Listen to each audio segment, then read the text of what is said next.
Every morning before sunrise, a 12-year-old boy tied his worn-out shoes, slung his torn backpack over his shoulder, and began walking.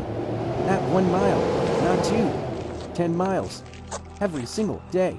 And the world didn't know it yet, but that boy's walk would change not just his life, but an entire village.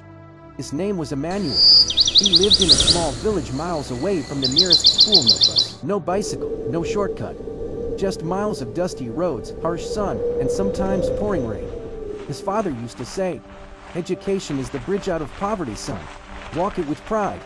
So every morning, Emmanuel woke up before the rooster crowed, ate a small piece of yam, and began his journey barefoot on some days when his shoes tore. There were days when he fainted halfway and strangers carried him to class. Other days, he arrived late soaked, hungry, and scolded by teachers who didn't know his story.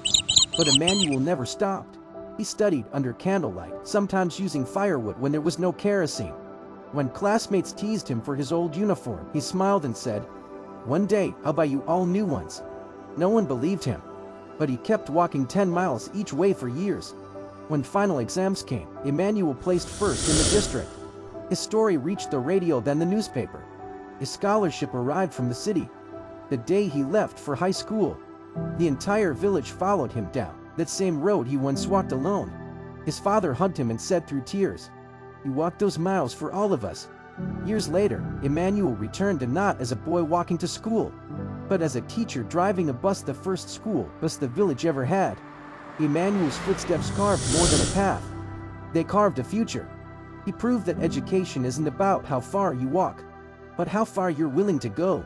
Now every morning when the children ride the bus he'd donated, they wave at him and shout, "We're walking in your footsteps, Teacher Emmanuel." If you had to walk 10 miles every day for your dream, would you keep going? Tell me in the comments and subscribe for more stories that remind us what determination truly looks like.